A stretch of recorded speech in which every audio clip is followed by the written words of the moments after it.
Hello everyone, hopefully you are well. তো তোমরা যারা সিলেট ইঞ্জিনিয়ারিং কলেজে পরীক্ষা দিবা 2024-25 সেশনে বা এইচএসসি 24 ব্যাচ, তোমরা যারা সিলেট ইঞ্জিনিয়ারিং কলেজে পরীক্ষা দিবা তাদের এই টিউটোরিয়ালটা কীভাবে তোমরা সিলেট ইঞ্জিনিয়ারিং কলেজে সঠিক নিয়মে মোবাইলের মাধ্যমে অ্যাপ্লাই করতে পারবা, এই টিউটোরিয়াল দেখলে তোমরা এ টু জেড বুঝতে পারবা আর কি।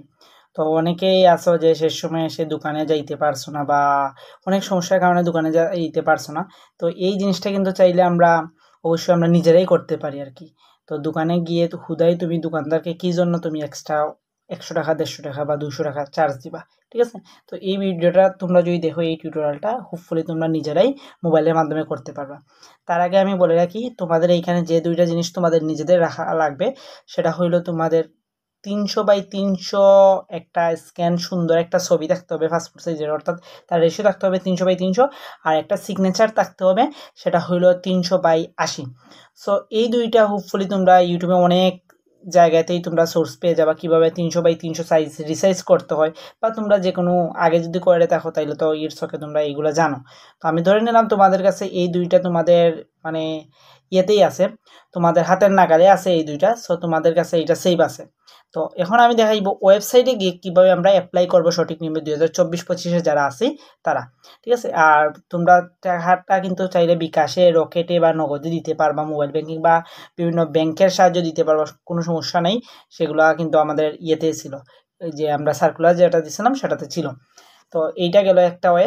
তারপরও যদি দেখার পরও যদি কারো কোনো সমস্যা থাকে, তাহলে এজ এ সিনিয়র হিসাবে আমাকে হোয়াটসঅ্যাপে নক দিতে পারো, আমি তোমাদের অ্যাপ্লাই করে দিব। কোনো এক্সট্রা কোনো চার্জ দিতে হবে না, জাস্ট বিকাশ বা রকেটের যে চার্জটা লাগে সেই চার্জটা দিবা আর অ্যাপ্লাই ফিটা দিবা, এইটুকু দিলেই আমার হবে।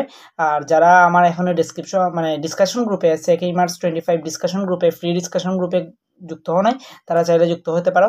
পিন কমেন্টে বা ডিসক্রিপশনে তোমরা সেই গ্রুপের হোয়াটসঅ্যাপ গ্রুপের লিঙ্ক প্লাস আমার হোয়াটসঅ্যাপ নাম্বার পেয়ে যাবা, ঠিক আছে?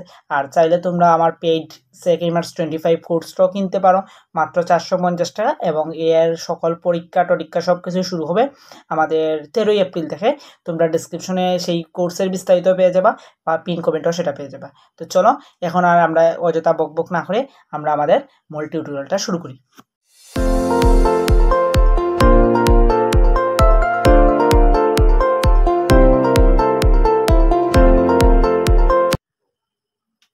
তো মোবাইলে আমাদের যে জিনিসটা করতে হবে, প্রথমে আমরা যে কোনো একটা ব্রাউজারে যেতে হবে। তো আমি এখানে ক্রোম ব্রাউজারে যাচ্ছি, এখানে লিখবা sec.ac.bd, অর্থাৎ সেকের যে অ্যাকচুয়াল ওয়েবসাইটটা আছে সেই ওয়েবসাইটটা। এই ওয়েবসাইটে তোমরা ক্লিক করবা। ক্লিক করার পর তোমাদের এইখানে ওয়েবসাইটে প্রবেশ করবে।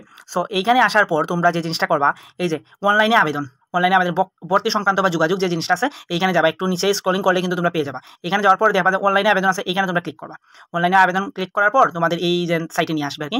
এইখানে নিয়ে আসার পর তোমরা সার্কুলার দেখতে পারবা, এক্সাম শিডিউল দেখতে পারবা, এগুলো দেখতে পারবা, চেক দিতে পারবা। আমাদের এখন আপাতত এগুলো দেখার কোনো প্রয়োজন নাই। তাহলে আমরা কোথায় যাবো? অ্যাপ্লাই নাওতে। একটু নিচে আসাই, অ্যাপ্লাই নাওতে যাবো। এরপরে দেখবা admit card download. So admit card download এটা যখন পাবলিশ হবে তখন তোমরা এখান থেকে আবার অ্যাডমিট কার্ড এসে ডাউনলোড করতে পারবা। তো যেহেতু আমরা অ্যাপ্লাই করি নাই, সেহেতু আমরা কি করবো? অ্যাপ্লাই নাওতে ক্লিক করবো।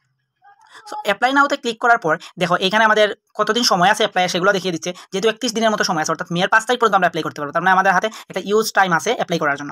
ওকে, তাইলে তোমরা যারা কৃষির পরীক্ষা দিবা, আমি বলবো যে কৃষির রেজাল্ট পাওয়ার পর তোমরা অ্যাপ্লাই করো। কারণ কি, কৃষির রেজাল্ট এর আগেই দিয়ে দিবে। এইটার অ্যাপ্লাই ডেট শেষ হওয়ার আগে দেখা যে কৃষির রেজাল্ট দিয়ে দিচ্ছে। যদি তোমাদের কৃষিতে রেজাল্ট চলে আসে, মোস্ট ওয়েলকাম, তোমরা দিতে পারো। আর নাইলে বলবো যে তোমরা থেকে যাও এখানে। আবার আরেকটা কথা আছে, এই যে সাবজেক্টের একটা বিষয় আছে। যদি কৃষিতে ওই রকম সাবজেক্ট নাও আসে, তাহলে বলবো যে ভাই এখানে একবার ট্রায়াল দিয়ে দেখো। যদি এখানে চান্স হয়, তারপর একবার ডিসাইড করতে পারবা যে কৃষিতে যাইবা নাকি সেকে পড়বা। তো যাই হোক, এত আজ এটা কথা না বলি। তো এখন দেখো এখানে তোমাদের যখন আসবা, সিলেক্ট ইউর এডমিশন ক্যাটাগরি, তোমাকে এডমিশনের ক্যাটাগরি সিলেক্ট করতে বলছে। যে জেনারেল বলছে, এসএসসি এবং এইচএসসি। আর ইংলিশ মিডিয়াম যেটা বলছে হইলো তোমার ও লেভেল আর এ লেভেল। তো আমি বিশ্বাস করি এখানে সবাই জেনারেল থেকে আসছো। তো যেই আসো সবাই মোটামুটি জেনারেল। ইংলিশ মিডিয়ামও যদি তোমাদের এসএসসি এবং এইচএসসি পরীক্ষা দিয়ে থাকো ইংলিশ মিডিয়ামের, তাইলেও তোমরা কিন্তু এসএসসি এবং এইচএসসি মানে জেনারেলটা সিলেক্ট করবা। আসলে না, অনেকে ইংলিশ মিডিয়ামের, সিলেটের মোস্ট অফ মানুষজন অনেকে আছে ইংলিশ মিডিয়ামের। তো ইংলিশ মিডিয়ামে থাকলো তোমরা কিন্তু ওই ন্যাশনাল আর কি, তোমাদের যে বাংলা জিনিসটা আছে ওইটাই জাস্ট ইংলিশে কনভার্ট করা বা ডাবেট করা বলতে পারো। সো তোমরা কিন্তু জেনারেলের আন্ডারে পড়ো। যেহেতু তোমরা এসএসসি পরীক্ষা দিছো, এইচএসসি পরীক্ষা দিছো, আমরা দিছি বাংলায়, তোমরা দিছো ইংলিশে, এতটুকু ডিফারেন্স। তার মানে তোমরা যদি এই লেভেল হয়ে থাকো, তাহলে তোমরা এই এসএসসি এবং এইচএসসি সিলেক্ট করবা, অর্থাৎ জেনারেল সিলেক্ট করবা। তাহলে ক্যাটাগরি আমরা জেনারেল সিলেক্ট করলাম। জেনারেল সিলেক্ট করার পর তোমার এখানে ইনফরমেশন চাইবে, SSC rule, HSC rule, registration number, এইগুলো সব কিছু চাইবে। সো এইগুলো আমরা নিজেরা ফুলফিল করে নিব নিজেদের মতো করে। তো আমি এখানে মানে নিরাপত্তার স্বার্থে এইগুলো আমি আমার মতো করে ফুলফিল করে নিচ্ছি আর কি। আমি আমার আরেকজন রিলেটিভসের আমি করে দিচ্ছি, আমার জুনিয়র রিলেটিভস একজনে আমি অ্যাপ্লাইটা করে দিচ্ছি আর কি। তো দেখো এখানে আমি কিন্তু সব ইনফরমেশন দিয়ে দিছি। তো এইভাবে তোমরা তোমাদের নিজেদের মতো ইনফরমেশন দিয়ে দিবে। এইচএসসি বোর্ড অর্থাৎ তুমি যে বোর্ডের আন্ডারে থেকে তুমি এইচএসসি দিছো, তো এখানে দেখিয়ে দিই সবগুলা বোর্ডই আছে, জেনারেল সবগুলা বোর্ড আছে, দেন মাদ্রাসা বোর্ড আছে, দেন আমাদের টেকনিক্যালের বোর্ডটা আছে, ওই যে পলিটেকনিক্যাল যারা আছে আর কি তারাও আছে। তো যেহেতু এখানে আমি সিলেটের একজনকে বলছি, এর জন্য আমি সিলেটে করছি। তো সব ইনফরমেশন দেওয়ার পর তোমরা সাবমিটে ক্লিক করবা। সাবমিটে ক্লিক করার পর একটু লোডিং নেবে, নেওয়ার পর তোমাদের এই যে ইনফরমেশনগুলো চলে আসবে, তোমাদের যে ইয়েটিএ সব কিছু যদি ওকে থাকে তাহলে এগেইন অ্যাপ্লাইতে ক্লিক করবা। অ্যাপ্লাইতে ক্লিক করার পর এখানে দেখো তোমার কি চাইছে, একটা ফোন নাম্বার চাইছে আর চাইছে কি তোমার মেল অ্যাড্রেস। সো এখানে তোমরা তোমাদের ফোন নাম্বার এবং মেল অ্যাড্রেসের মধ্যে একটা ইমেল দিয়ে দিবা। দেন বলছে কি দেখো এক্সাম কোয়েকশন বাংলা টাইপ, মানে তুমি বাংলা প্রশ্ন চাচ্ছ নাকি ইংলিশ প্রশ্ন চাচ্ছ সেটা তুমি এখানে সিলেক্ট করে দিতে পারো। তো আমি বলবো যারা বাংলা কমফোর্টেবল বাংলাই দাও, আর ইংলিশ কমফোর্টেবল তাহলে তুমি ইংলিশ দিতে পারো, ঠিক আছে। দেন এরপরে দেখো I want to apply under quota, তুমি কি কোনো কোটার আন্ডারে অ্যাপ্লাই করবা? যদি তোমার কোনো কোটা থেকে থাকে লাইক দ্যাট ক্ষুদ্র নিকুষ্টি, তারপর চা শ্রমিকের কোটা বা মুক্তিযোদ্ধার যদি সন্তান হয়ে থাকো, এখানে আমি ওই যে গতদিন সার্কুলারে ইন ডিটেলস আমি ভিডিওতে বলছিলাম, এখানে বলছিলাম কোটা কিন্তু মুক্তিযোদ্ধার কোটা আছে, বাট এটা সন্তানের জন্য। তুমি যদি মুক্তিযোদ্ধার সন্তান হয়ে থাকো তাহলে কোটাটা অ্যাপ্লাই করতে হবে। আর নাইলে তুমি যদি ক্ষুদ্র নিগোষ্ঠী লাইক দ্যাট তুমি মণিপুরি বা এই টাইপের যদি হয়ে থাকো, গারো বা চাকমা এই ধরনের হয়ে থাকো, তাহলে তুমি ক্ষুদ্র নিগোষ্ঠী কোটা অ্যাপ্লাই করতে পারবা। বা তুমি চা যে শ্রমিক যারা আছে তাদের জন্য এই কোটাটা আছে। সো যদি কোটা অ্যাপ্লাই করো তাহলে তোমার সম্পূর্ণ কোটার ডকুমেন্টস কিন্তু লাগবে, ভর্তির সময় এটা লাগবে, অন্যথা তোমার ভর্তি বাতিল হইতে পারে। তো এখানে আমি আমার ফোন নাম্বার তারপর ইমেল এইগুলো দিয়ে আমি ফুলফিল করে নিচ্ছি। করার পরে দেখো এখানে একটা আসছে কি ফটো এবং আপলোড সিগনেচার। এইখানে তোমরা তোমাদের ফটো দিবা, ফটোর সাইজেই দেখো এখানে কিন্তু নিচে লিখে দিছে যে 300 বাই 300 পিক্সেল সাইজ হতে হবে। তোমরা চাইলে এটা কিন্তু পিক্সেল ল্যাব একটা অ্যাপস আছে, ওই অ্যাপস দ্বারা তোমরা কিন্তু সাইজটা রিসাইজ করতে পারবে, বা অনলাইনে তুমি যদি গুগলে গিয়ে সার্চ দাও রিসাইজ 300 বাই 300, তাহলে কিন্তু তোমার যে কোনো পাসপোর্ট সাইজের ছবি কিন্তু ওই অনলাইনেও তুমি করতে পারবে 300 বাই 300। আর সিগনেচার করতে হবে 300 বাই 80। এবং এইগুলার কিন্তু এই যে তোমাদের যে সাইজটা, এই সাইজটা কোনোটাই 100 কিলো বাইটের বেশি হতে পারবে না। সো এই সব কিছু তোমরা দিয়ে দিবা। সো আমি এখানে সব কিছু ইনফরমেশন দিয়ে দেন আমি সাবমিট করে ফেলবো। তো আমি এখানে আমার সিগনেচার প্লাস যে ফটোটা আছে যার অ্যাপ্লাই করছি তার এইগুলা আমি এখানে সাবমিট করে দিচ্ছি। তারপর দেখো এখানে তুমি যে ফোন নাম্বারটা দিছিলা ওই ফোন নাম্বারে একটা কি আসবে, ওটিপি আসবে, মেসেজ আসবে। ওই মেসেজটা এখানে দিতে হবে, যেহেতু আমার ফোন নাম্বারটা এখানে দিছি, সো মেসেজটা আমার এখানেই চলে আসবে। উপরে যদি আমি দেখি মেসেজটা চলে আসছে, দেখো এখানে কত আসছে মেসেজ 818515। তাহলে আমি এই ওটিপিটা দিব। এই ওটিপির দেখো ভ্যালিড থাকবে 5 মিনিট পর্যন্ত, ঠিক আছে। তো 5 মিনিটের মধ্যেই তোমাকে দিয়ে দিবে, না হলে যদি না আসে তাহলে এগেইন রিসেন্ট ওটিপি এইটা অ্যাক্টিভ হবে, এখানে দিলে এগেইন আবার তুমি রিসেন্ট করতে পারবে। তাহলে আমি এখানে দিয়ে সাবমিট করে দিচ্ছি। তো আমাদের মোটামুটি সব কিছু ওকে।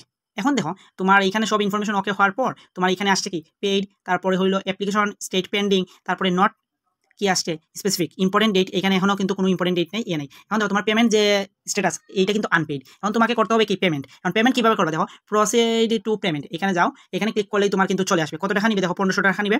আচ্ছা এখন তুমি এইটা করতে পারবা, যেমন ধরো আজকে আমি অ্যাপ্লাই করছি, আমি চাইলে কিন্তু ওই 5 মিনিট আগে যে কোনো টাইমে আমি পেমেন্ট করতে পারবো। তুমি এখন 10 দিন পরে পেমেন্ট করো কোনো সমস্যা নাই, 15 দিন পরে পেমেন্ট করো কোনো সমস্যা নেই। কারণ পেমেন্টের জন্য দেখো তুমি এখানে মেথডগুলো তুমি কী মাধ্যমে পেমেন্ট করতে পারো, যেমন বিকাশে করতে পারবো, নগদে করতে পারবো, রকেটে করতে পারবা, তারপর ব্যাংক পেমেন্ট করতে পারবা, বা আদার্স যদি কোনোভাবে করতে চাও করতে পারবা। তাহলে আমি কনফার্ম দিয়ে দিই। কনফার্ম মানে আমি যে উপরের যেগুলো আছে এইগুলোর মধ্যে থেকে আমি যে কোনো একটার মাধ্যমে করবো, মাস্টার কার্ড বা বিকাশ বা রকেট বা নগদ, এইগুলোর মধ্যে থেকে আমি যে কোনো একটা করবো। তাহলে আমি কনফার্ম দিয়ে দিলাম। দেওয়ার পর যে জিনিসটা আসবে সেটা একটু বলে দিই। দেওয়ার পরে দেখো এখানে তোমার অপশনগুলো চলে আসছে, যেমন ধরো আমি বিকাশে দিব, তাহলে আমি বিকাশে দিলাম। এখন দেখো বিকাশে দিলে তোমার কত টাকা নিবে 1532.17 টাকা নিবে। তো যারা এই যাবতটুকু দেখছো, এতটুকু দেখার পরও তোমাদের কোনো ডাউট আছে বা তোমরা করতে পারবে না, তোমাদের কনফিডেন্স নাই, তাহলে আমাকে এই যে টাকার অ্যামাউন্টটা বিকাশে সেন্ড করে দিতে পারো সেন্ড মানি হিসেবে। সো সেটা ওই আমার হোয়াটসঅ্যাপ যে নাম্বারটা আছে এই নাম্বারে আমাকে নক দিলে আমি বলে দিব যে কীভাবে সেন্ড করে দিতে হবে। আর রকেট আমার তো আর রকেট নাই, তোমরা যদি রকেটে করো তাহলে দেখো রকেটও সেম, নগদে কিছু মেবি কম আছে, না নগদেও সেম, ঠিক আছে। উপায়ে মনে হয় কম, কোনটাতেই কম না, সবটাতেই সেম পেমেন্ট। তাইলে আমি ধরো বিকাশ সিলেক্ট করবো, তারপরে বিকাশ সিলেক্ট করার পর কি আসবে পেতে আমি ক্লিক করবো। পেতে ক্লিক করার পর ওয়েটিং দেখাবে। দেখানোর পর এইখানে তুমি তোমার বিকাশ নাম্বারটা দিবা। ধরো আমি বিকাশ নাম্বারটা দিলাম, সাপোজ ধরো আমার নাম্বারটাই দিলাম 24। নাম্বার দিলেই হবে না, দেখো এখন তোমার যে বিকাশ নাম্বারটা দিছো এই নাম্বারের মধ্যে তোমার একটা ভেরিফিকেশন কোড আসবে, তোমার যে বিকাশ নাম্বার, এই দেখো আমার উপরে কিন্তু একটা কোড আসছে বিকাশ থেকে। এখন এই কোডটা দিবা, এই কোডটা এখানে বসাবা, বসানোর পর এগেন ক্লিক করবা, ক্লিক করার পর দেন তোমার বিকাশের পিন নম্বর দিবা। পিন নম্বর দেওয়ার পর তুমি ওকে দিলেই কিন্তু তোমার 100% পেমেন্ট সহ তোমার অ্যাপ্লাই শেষ হয়ে যাবে। যখনই পেমেন্ট সহ, আমি এখানে পেমেন্ট করবো না, আমি এটা ক্রস করে দিচ্ছি। যখনই তোমার পেমেন্ট হয়ে যাবে, আমি এখান থেকে বের হয়ে আসছি। তো পেমেন্ট কনফার্ম হইলে তোমরা কিন্তু ওই দেখবা যে আমাদের গেলে ওই প্রোফাইল আছে না, এখানে প্রোফাইলে যাবা, প্রোফাইলে যাওয়ার পর এই যে এখানে পেমেন্ট স্ট্যাটাস এখানে দেখাবে পেইড, এখানে দেখাবে পেইড। এখন সামহাও যদি কোনো রিজনে এখানে আনপেইড দেখায় পেমেন্ট পেইড হওয়ার পরও, তাহলে কিন্তু ওই যে যোগাযোগ যে নাম্বারটা আছে না, এই নাম্বারে তাদের সাথে হেল্পলাইনে তোমরা কন্ট্যাক্ট করবা। অবভিয়াসলি বলবো যে কল দেওয়ার থেকে তোমরা ইমেল দিয়ে রাখবা, হোপফুলি তোমরা যে 1 দিন বা 2 দিনের মধ্যে ইমেলের মানে কি পাবা, রিপ্লাই পেয়ে যাবা। এটাই ছিল আর কি মোটামুটি সিলেট ইঞ্জিনিয়ারিং কলেজে 24-25 সেশনে কীভাবে আমরা অ্যাপ্লাই করবো। তো এরপরেও যদি আমরা বুঝতে কোনো ডাউট থাকে তাহলে কমেন্ট করতে পারো, আমাকে হোয়াটসঅ্যাপ করতে পারো। তো হোপফুলি তোমরা তোমাদের মতো করে পড়াশোনা করো, পড়াশোনা চালিয়ে যাও। শেষ ভরসা সিলেট ইঞ্জিনিয়ারিং কলেজ স্বপ্নটা বাস্তবায়ন হোক। সবাই ভালো থাকো, সুস্থ থাকো, ধন্যবাদ।